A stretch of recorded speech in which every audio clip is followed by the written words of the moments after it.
सब। Hello. Hello. हाँ, नमस्कार कौन? सर। मैं रामा बोल रहा हूँ। नमस्ते।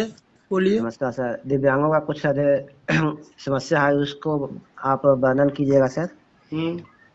दिव्यांग अधिकार अधिनियम 2016 का रक्षा करने वाला हम्म। कोर्ट प्रमुख आयुक्त, नई दिल्ली, सीसीपीडी एवं सामाजिक कल्याण मंत्रालय, भारत सरकार, हम्म। लोधी रोड, नई दिल्ली एवं राज्य सरकार। हम्म।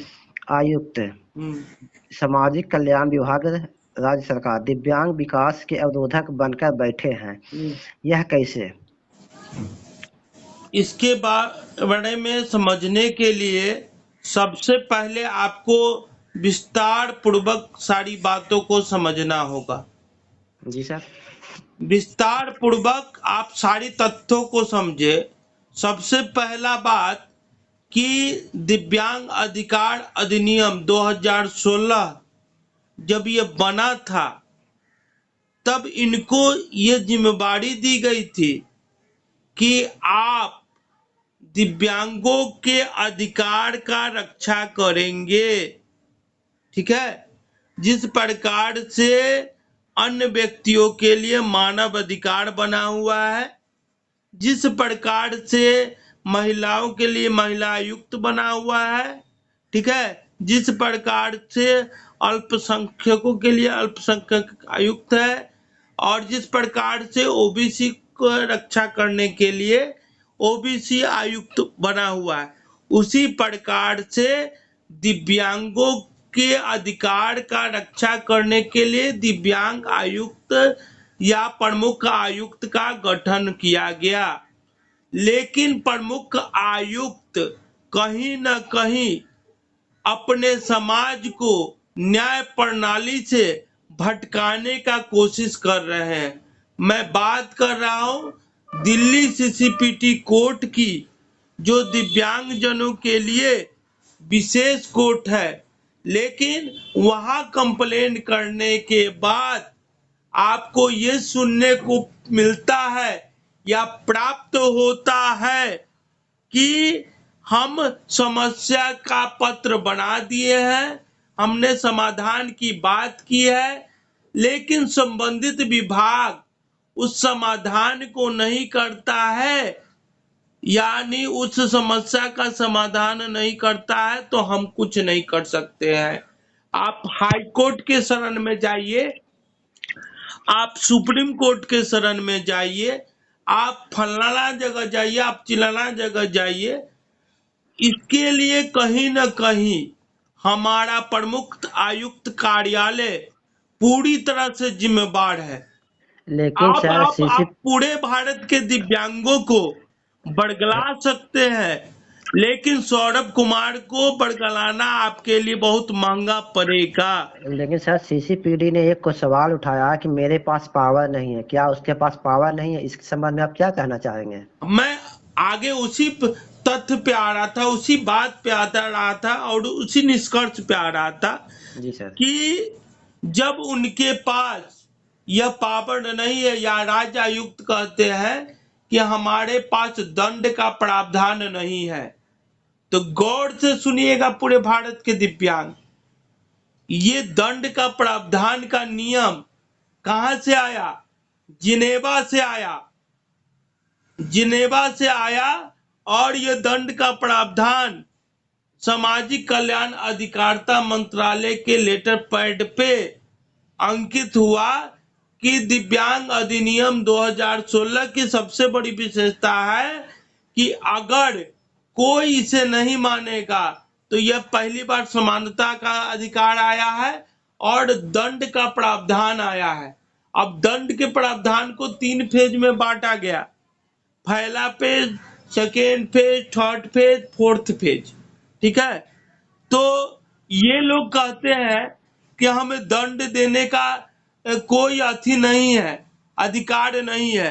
अब ये बता दीजिए कि जो कोर्ट कहे कि हम सिर्फ आपकी बातों को उठा के रख सकते हैं, हमें दंड देने का प्रावधान नहीं है, तो वो कोर्ट का क्या विश्वसनीयता होगा? और ये मिथ्या बोला जाता है, ये पूरे भारत के दिव्यांगों को बरगलाया जाता है, या सामाजिक कल्याण अधिकारिता मंत्रालय भारत सरकार लोधी रोड बड़गलाय, या फिर प्रमुख आयुक्त कोर्ट दिल्ली से सीपीटी बड़गलाय, या फिर आपके राज्य आयुक्त बड़गलाय, या फिर सामाजिक कल्याण अधिकारिता मंत्रालय राज्य सरकार बड़गलाय। ये सभी दिव्यांगों के विकास में सबसे बड़े पतन का कारण बने हुए हैं। अब जो मैं तथ्य बताऊंगा उसको सुन के आपके पैरों तले से जमीन खसक जाएगा। जी सर। जब इनके पास दंड का प्रावधान नहीं है, ठीक है, तो जी। इनको यह अधिकार किसने दिया है, कैसे मिला है कि अगर कोई भी कार्यालय आपके डिसीजन को नहीं मानता है तो पहला फेज में आप बुलाइए, दूसरा जी। फेज में बुलाइए, और तीसरा फेज में आप उसे दंडित कीजिए। क्या ये संविधान में नहीं लिखा हुआ है, दिव्यांग अधिनियम में नहीं लिखा हुआ है? तो इस बात को तो आप दिव्यांग से अथी करते हैं, दिव्यांग को बड़गलाते हैं कि सीधे हाई कोर्ट चल जाओ और जी सीधे सर। हाई कोर्ट से डिसीजन ले आओ। आपके प्रावधान में लिखा हुआ है कि 3 फेज। अगर कोई भी डिसीजन नहीं माना तो आप पहला फेज में बुलाएंगे, दूसरा फेज में बुलाएंगे, और तीसरा फेज में एकदम उसे नोटिस जारी करेंगे कि तुमने दोनों फेज में हमारी बातों का अवहेलना किया है, तो तीसरा फेज में अब तुम्हारे सारे अधिकार को छीने जाते हैं और आप हमें अब हम आपकी एक भी बात नहीं मानेंगे और दिव्यांग के हित में ये फैसला देते हैं कि इनका ज्वाइनिंग रुका हुआ है तो ज्वाइनिंग हो, इनका कोई काम रुका हुआ है जिसमें आपने अनियमितता किया है वो हो। दूसरा तथ्य आप जान लीजिए कि दिव्यांग अधिकार अधिनियम 2016 में धारा 7 जी। में लिखा हुआ है कि आप त्वरित या राज्य में है या केंद्र शासित राज्य में है या सेंट्रल में बैठे हुए हैं, आप जहां का ये समस्या होगा वहां के डीआईजी को, डीएसपी को त्वरित कार्रवाई करने के लिए बाध्य कर सकते हैं। और धारा 7 के तहत, दिव्यांग अधिनियम के तहत, वो सारे कार्यों को छोड़ के, क्योंकि आप दिव्यांगजन हैं, तो सबसे पहले 7 दिनों के अंदर आपको रिपोर्ट देंगे। डीजी, डीएसपी, एसएसपी, और वो त्वरित कार्रवाई करते हुए 7 दिनों के अंदर आपको रिपोर्ट पेश करेंगे। इस अधिकार का कहाँ पालन होता है? प्रमुख आयुक्त कार्यालय में, या दिल्ली सीसीपीटी में, या फिर निःशक्त आयुक्त कार्यालय में, या राज्य आयुक्त कार्यालय में, या सामाजिक कल्याण अधिकारिता मंत्रालय में। वो तो सीधे एक ही को डफली बजाते हैं कि हम कुछ नहीं कर सकते हैं। तो कुछ नहीं कर सकते वैसा विभाग में ताला क्यों नहीं लग जाए?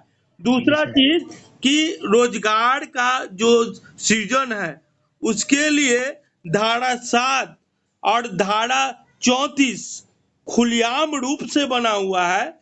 धारा 34 में यह बात लिखा हुआ है कि आप किसी को रोजगार के लिए छलते हैं, और दिव्यांग अधिनियम 2016 में भी सबसे बड़ी विशेषता है कि कोई भी व्यक्ति किसी को रोजगार के लिए छनित करता है या छलता है तो उसे अकस्मात जॉब क्रिएट करके उस विभाग को देना होगा। अगर यह साबित हो जाता है कि सही मायने में डिसीजन का पालन नहीं हुआ है, सही मायने में वो उस डिसीजन का उल्लंघन हुआ है, तो आप सीट भर भी लेते हैं, फिर भी आपको एक नया जॉब क्रिएट करके उस लड़के को वहां पे एस्टेब्लिश करना होगा।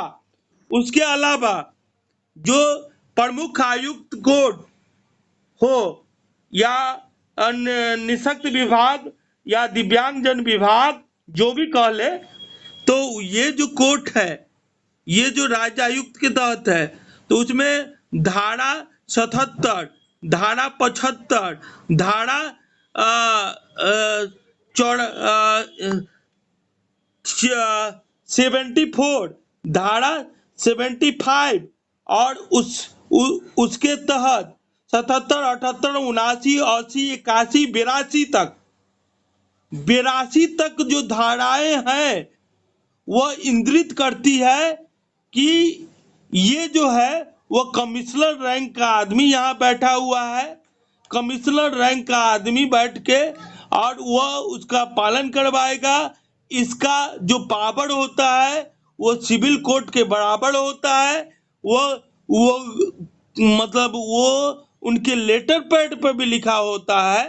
और धारा आपको 74 से लेके 82 तक में आपको उसके सारे पावर दिव्यांग अधिनियम में लिखित है और वर्णित है।